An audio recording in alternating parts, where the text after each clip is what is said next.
Okay. Hi, my name is Boki and welcome back to my channel, and today we're going to be discussing the analysis of the jewelry and fashions of the various characters in the Netflix series The Polygamist.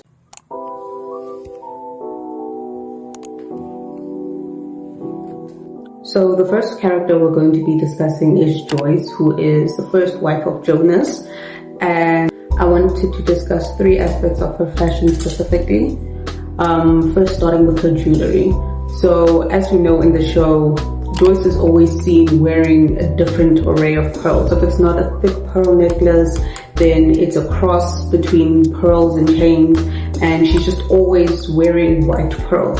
And those pearls actually signify wealth, status, and conservatism. And the popularization of pearls being associated with those traits was actually solidified in the US in the 1950s through the popularization of the 1950s housewife who was always seen wearing a pearl necklace and a big puffy dress, and that was the quintessential 1950s wife.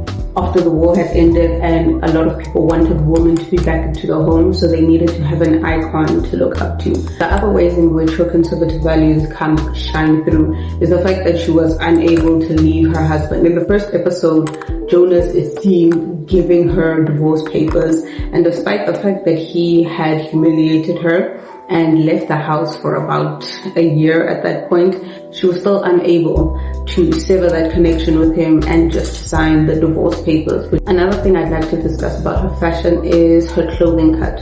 A lot of her clothing has cinched waists, long hemlines, and high cleavage, which is a very elegant and regal way of dressing. It's a way to dress very overtly feminine, but not in a way that is in any way sexualized. And her clothing style is also very business casual, which reflects the relationship or the role that she plays in Jonas's life. In the beginning, she was the one who introduced Jonas to her father, who was able to basically put him on in the business world. And that is reflected through her clothing, through the fact that she is always seen in some type of business casual clothing. And the last thing that I want to discuss about Joyce's fashion is the color scheme. One of the color schemes that she has is with black and white, which symbolizes order and conformity.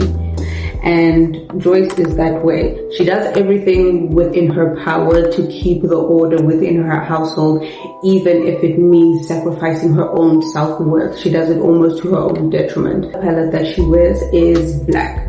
She is rarely ever seen wearing full black, but the one time that it stood out to me that she was wearing full black is the time where she actually went to go buy a gun so that she could actually kill this man. And that black symbolizes power, but also darkness, because the only way in which she felt she could regain her own power in this situation was to kill her husband, which also represents the conservatism that she has, till death do us part. She would much rather kill her husband so that she can be rid of him than just divorce him and feel that internal shame that she feels towards divorce. And the final color palette that she wears a lot is white. The only time that she is wearing a full white outfit is when she is feeling a sense of peace within the relationship.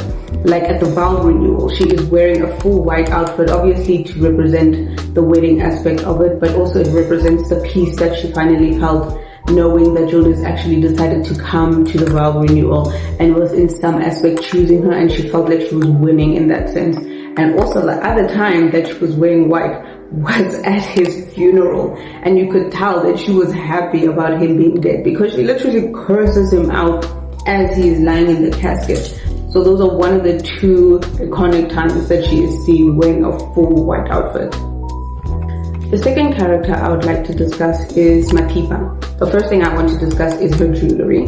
So there are two aspects to her journey through jewelry. At first, before Matipa had married this man, she was either wearing very minimal or almost no jewelry. She's almost never seen wearing jewelry, or at least necklaces. And that represents the fact that she is not chained to the relationship as much. Obviously, she's in the relationship, but she is there primarily for her own gain. She kind of has nothing to lose in this situation. She is not necessarily chained in the same way that Joyce or Essie is. And Throughout the show, she has her twin babies, and post that point, she is seen quite often wearing very minimal chains, very delicate and unimposing gold chains. So the fact that she actually starts wearing chains and starts wearing necklaces represents that she does have skin in the game now that she has children by this man, and she actually needs him to act right for the sake of her twin girls. But she does not have as much history with Jonas as his other two wives. And this aspect of necklaces being representation of the ties that the wives have to Jonas is solidified, codified, I don't know, is shown through the fact that when Jonas wants to apologize to Matipa, after she found out that she was actually not the second wife, she was actually the third wife, he goes to her and he buys her a necklace. He buys her a necklace as a way of apologizing, and she almost rejects it. I mean, she takes the necklace because it's a beautiful necklace. She is tied to this man, but she is not happy with the fact that he is trying to use that to lure her back into the relationship, or trying to entice her to be more okay with how he's been treating her. Another aspect I want to discuss about Matipa's fashion is her clothing cut, and there are two different sides to her. There are the clothing that she wears before she had children and the clothing that she wears after she has had children. Before she had children, majority of the time she is seen wearing tight-fitting clothes that accentuates her curves, and that is to show the part of her that Jonas, loves the most, that Jonas values the most, is her body and her beauty.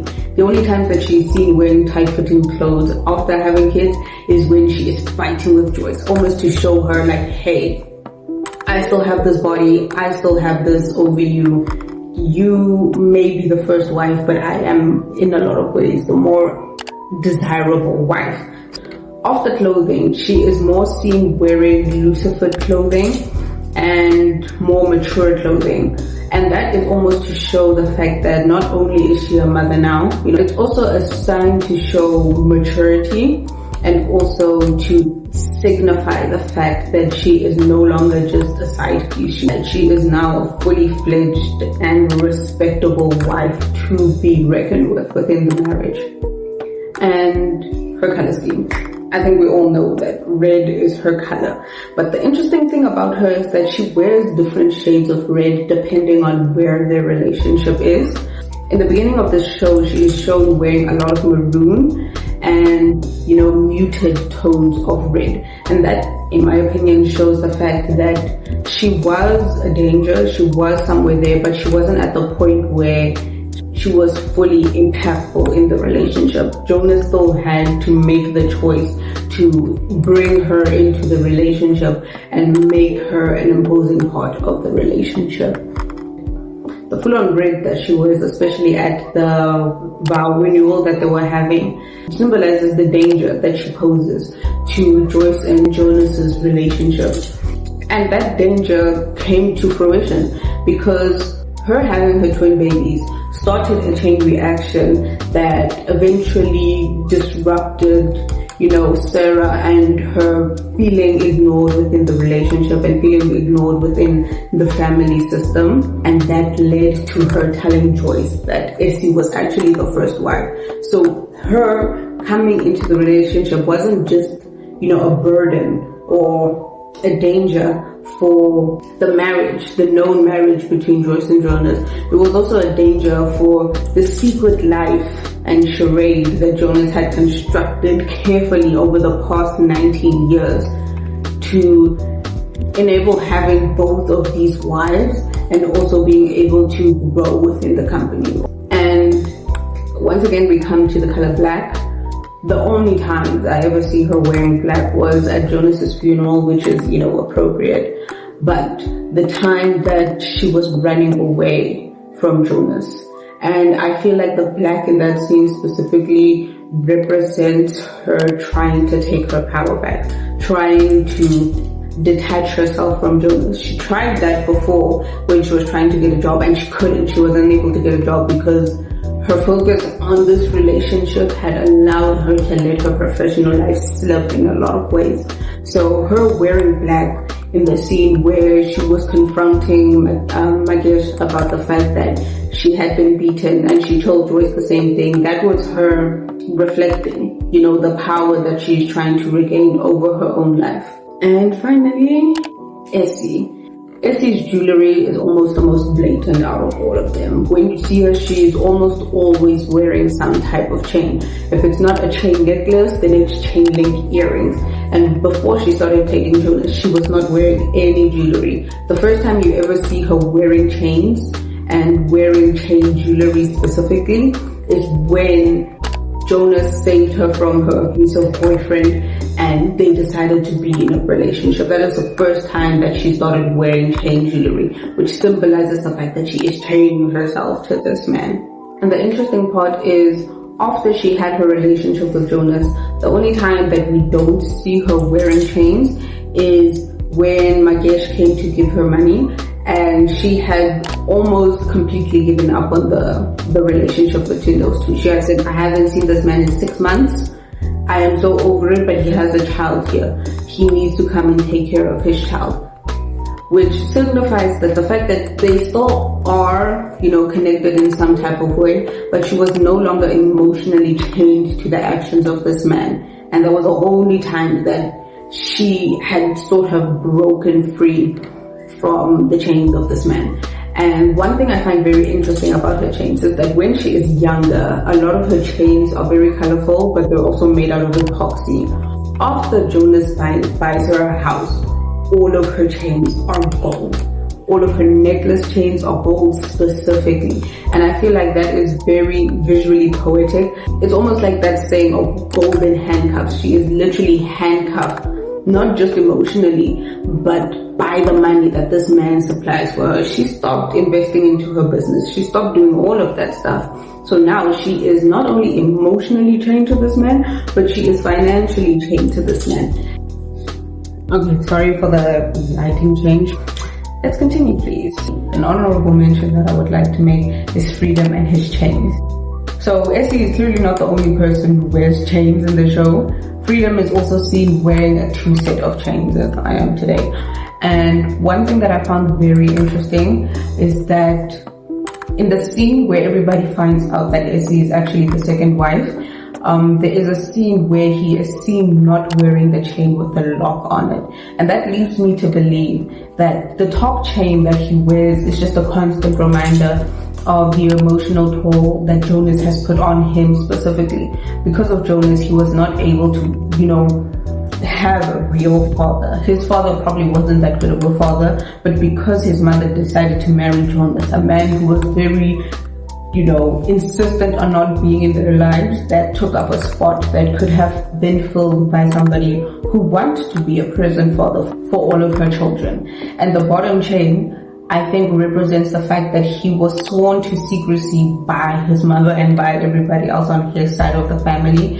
And that is a chain that he has to wear because it is a pain that he feels that he's almost never allowed to express. And the only time that it was expressed was through Jonas's birthday scene, where he basically said, nobody ever bought me birthday cake, nobody ever bought me something, sweet on my birthday. And it wasn't just him complaining about, the fact that his birthday was never celebrated. It's just he was constantly ignored. His mother was looking towards Jonas, Magesh was looking towards Sarah, everybody else was preoccupied with everyone else, and he was kind of just the inconvenient child of a past relationship that nobody really wanted to deal with. And another honorable mention that I would like to make is Lindani's funeral necklace. I loved that necklace. I really did love that necklace. But I think the design of it, or the choice of that design, was extremely deliberate. She wasn't wearing a chain, but she was wearing a snake around her neck, which represents the fact that she portrayed her literal childhood best friend in lieu of getting money. And in the end, she got the house. I can't blame her for that. She got what she wanted to get. But it was basically representing the relationship that she had to Jonas. She wasn't there for him. She was there for his money, which is very contrary to all the other women in his life. Essie is wearing chains. Joyce is wearing, the pearls of her conservative values. And Matipa is wearing the chains that she is wearing because she's tied to this man. She was tied to his money, and now she's tied to him emotionally. And Nami is really the only character who Loki got out scot-free. And yeah, that is my review of the jewelry in the show The Polygamist. I don't know if you guys have watched it, but it's an emotional roller coaster to say the least. But yeah, let me know if there's anything that I left out, anything that I hadn't considered, any little holes in my analysis that I would like to hear. And yeah, enjoy your day.